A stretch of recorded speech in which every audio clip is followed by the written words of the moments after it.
तो basically force से ही तो डिफाइन हुई।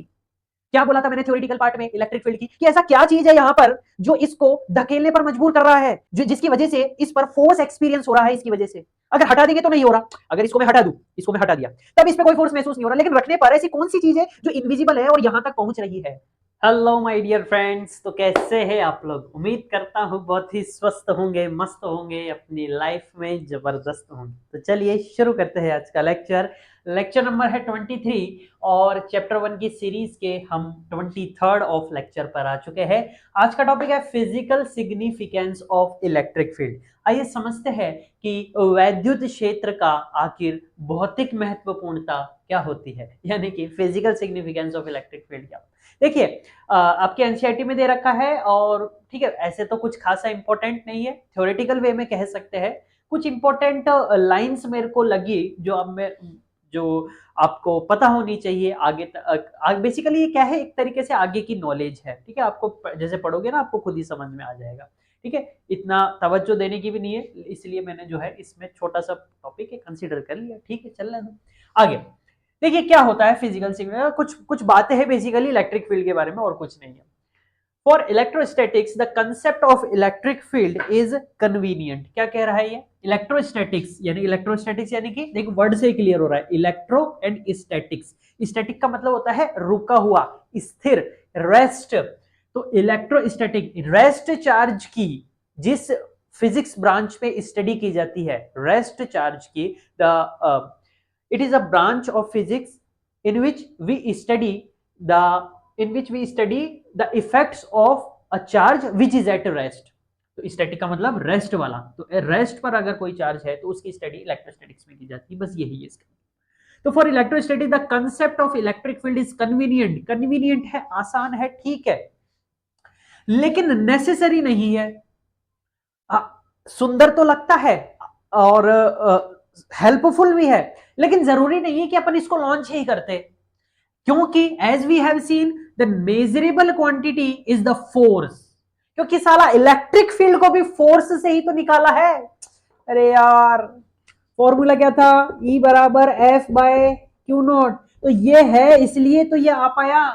क्या करते थे, सोर्स चार्ज लेते थे, जो टेस्ट चार्ज इससे दूर रखते थे, इसकी इलेक्ट्रिक फील्ड में रखते थे, ऐसा बोलते थे ना, और फिर क्या निकालते थे कि इस टेस्ट चार्ज पर इसकी वजह से किस तरफ फोर्स लग रहा है, कितना लग रहा है। तो बेसिकली फोर्स से ही तो डिफाइन हुई। क्या बोला था मैंने थ्योरेटिकल पार्ट में इलेक्ट्रिक फील्ड की कि ऐसा क्या चीज है यहां पर जो इसको धकेलने पर मजबूर कर रहा है, ऐसी क्या चीज है यहां पर जो कि इससे दूर जाती हुई है, जो कि इसके दायरे में है, जो जिसकी वजह से इस पर फोर्स एक्सपीरियंस हो रहा है, इसकी वजह से। अगर हटा देंगे तो नहीं हो रहा, अगर इसको मैं हटा दूं, इसको मैं हटा दिया, तब इस पे कोई फोर्स महसूस नहीं हो रहा, लेकिन रखने पर ऐसी कौन सी चीज है जो इनविजिबल है और यहां तक पहुंच रही है। तो वो किससे डिफाइन किया था, इस पर लगने वाले फोर्स से। It is the effect which show कि something is present due to this which is known as, जो जिसको अपन ने इलेक्ट्रिक फील्ड। तो बेसिकली यहां पर भी यही कहना चाह रहा है कि मेजरेबल क्वांटिटी तो फोर्स ही है, इसलिए ये साला नेसेसरी नहीं है, कन्वीनियंट है, आसान हो जाती है चीज, विच कैन बी डायरेक्टली, और फोर्स को अपन डायरेक्टली कूलम्ब्स लॉ से निकाल ही सकते हैं। तो फिर साला क्यों ले हम इसको। तो इसलिए बोला गया है कि it is not really necessary, convenient हो सकती है लेकिन necessary. The true physical significance of the concept of electric field is however, हालांकि emerges only when we beyond electrostatics, only when we go beyond electrostatics. Electrostatics से आगे चल करके BSc MSc level पे जाकर के जब आप टाइम डिपेंडेंट इलेक्ट्रोमैग्नेटिक फिनोमिनास पढ़ते हैं कि टाइम पर डिपेंडेंट किस प्रकार से इलेक्ट्रोमैग्नेटिक फील्ड जो है वो टाइम पर जिस हिसाब से वेरी करती है, वहां पर फिर फील्ड का कंसेप्ट इंपॉर्टेंट हो जाता है, एक जानना उसका फिजिकल सिग्निफिकेंस। वहां पर जाकर के इजीली मतलब अच्छे से क्लियर होता है कि अच्छा अब यहां पर इसकी इंपॉर्टेंस है फील्ड की, क्योंकि यहां पर तो कूलम्ब्स लॉ से काम चल जाता अगर नहीं भी लॉन्च करते तो। बट ठीक है, तो बस ये इसलिए ये लाइन तो बहुत ही इंपॉर्टेंट है इसको, इस टॉपिक के लिए, इसलिए इसको तो आपको पता ही होनी चाहिए कि ट्रू फिजिकल सिग्निफिकेंस इसके कंसेप्ट का, जब हम इलेक्ट्रोस्टैटिक से बियॉन्ड जाया करते हैं और टाइम डिपेंडेंट की चीजें बात करें, क्योंकि यहां पर तो रुका हुआ है, तो टाइम डिपेंडेंट है ही नहीं, तो जब टाइम डिपेंडेंट है तब जाकर के इसका असल मजा है पढ़ने का फील्ड का। The term field in physics generally refers to a quantity. जो फील्ड जो टर्म है वो एक ऐसी क्वांटिटी को रेफर करती है that is defined at every point in space and may vary from point to point. यानी कि बेसिकली मैंने आपको बताया था एक ऑरा होता है डिफाइंड एट एवरी, और ऑरा क्या है, हर पॉइंट स्पेस के हर एक पॉइंट पे मौजूद है। ये भी तो ये बोल रहा है एवरी पॉइंट इन स्पेस, और वेरी करता है point to point, point to point अलग अलग पॉइंट पर अलग अलग होता है। इवन दो, हालांकि electric and magnetic fields can be detect किए जाते हैं उनके इफेक्ट से, जो कि क्या है बेसिकली फोर्स। इफेक्ट क्या था, फोर्स ही तो था जो इस पे लग रहा था, जिसकी वजह से अपन ने बोला कि अच्छा ये इसकी इलेक्ट्रिक फील्ड में आ गया, ये इसकी इलेक्ट्रिक फील्ड में आ गया, इसलिए इस पर फोर्स लग रहा है। अपन ने एक हेल्पफुल टर्म ले ली बस, और कुछ नहीं। On charges they are regarded as a physical entities, ठीक है। हालांकि ये अपने इफेक्ट से डिटेक्ट किए जाते हैं, लेकिन फिर भी फिजिक्स में इनको एक अच्छी खासी तवज्जो दी गई है फिजिकल एंटिटीज के तौर पर।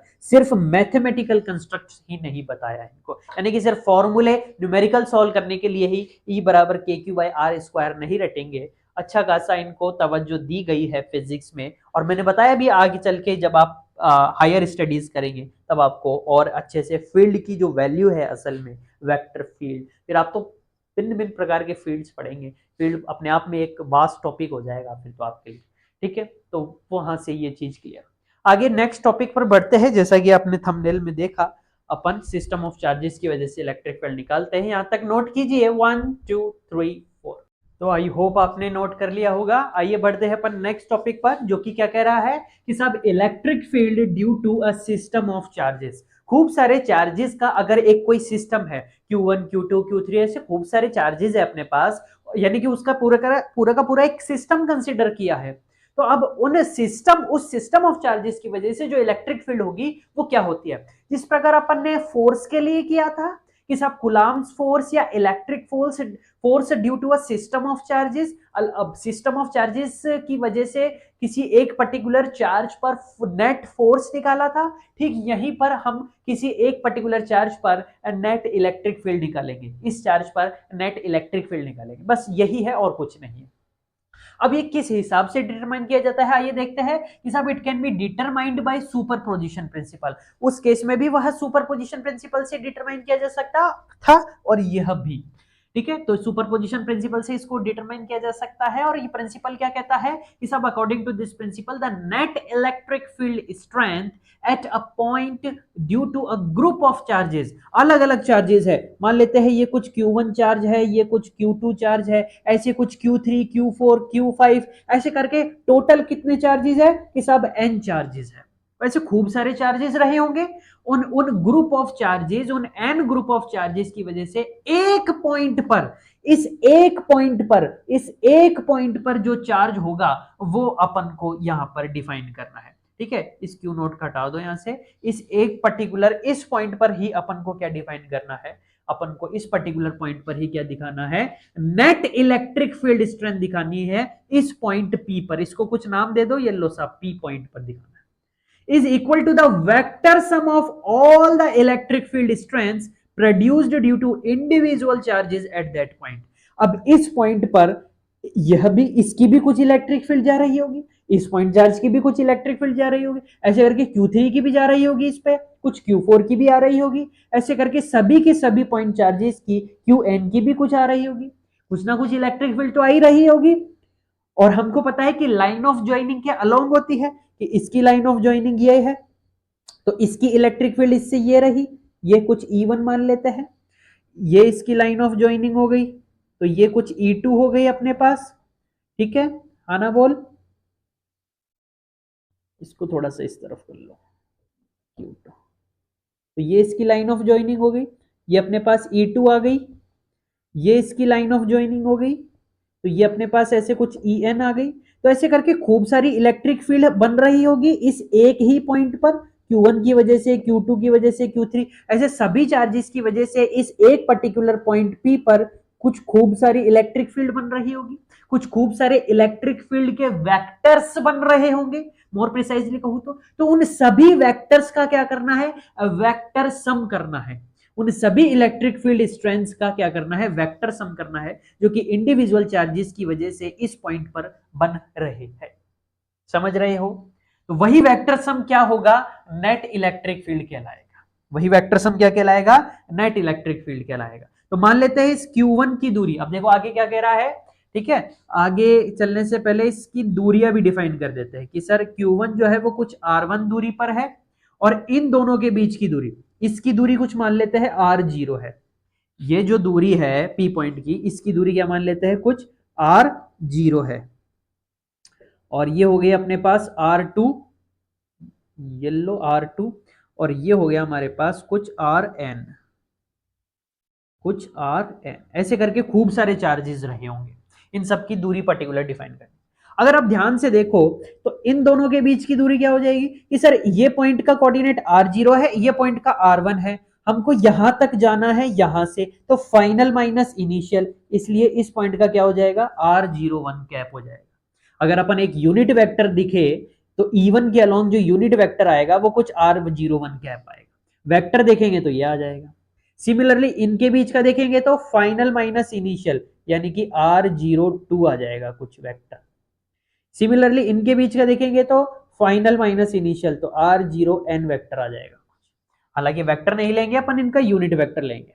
अब देखिए, if the electric field intensities at point P, इस पॉइंट P पर जो इलेक्ट्रिक फील्ड इंटेंसिटीज है due to point charges Q1, Q2, Q3 और ऐसे करते करते Qn तक, इन सभी की वजह से अगर इलेक्ट्रिक फील्ड इंटेंसिटीज हमने मान ली E1, E2, E3 ऐसे करते करते En तक रेस्पेक्टिवली, सभी की वजह से, Q1 की वजह से E1, Q2, E2, Q3, E3, तो इसलिए क्या लिखा जाता है, रेस्पेक्टिवली लिखा जाता है जब more than one quantity simultaneously consider की गई हो।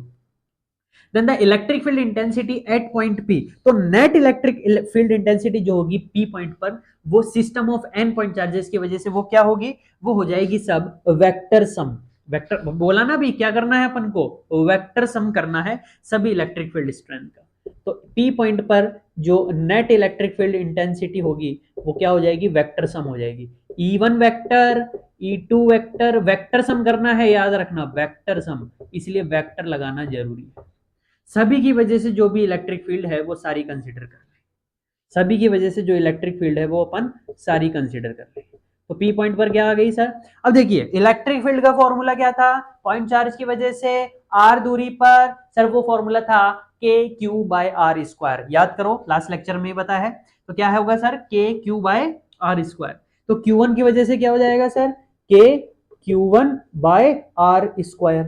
अब देखिए इन दोनों के बीच की दूरी कितनी है सर, R01 है, क्या है सर, R01 है, तो R01 वेक्टर का स्क्वायर, इसके मैग्नीट्यूड का स्क्वायर, इसके मैग्नीट्यूड का स्क्वायर, या फिर दूरी ही ले लो, हटाओ, डायरेक्टली मैग्नीट्यूड ले लिया। और दिशा किस तरफ होगी, R01 कैप, इसी दिशा में तो होगी, अरे इलेक्ट्रिक फील्ड की दिशा क्या है, इसी दिशा में तो है, इसलिए R01 कैप प्लस E2 की वजह से सर KQ2 और R02 स्क्वायर, और दिशा किस तरफ होगी, वही R02 कैप की दिशा में, यानी कि ये रहा R02 कैप, इसी दिशा में होगी।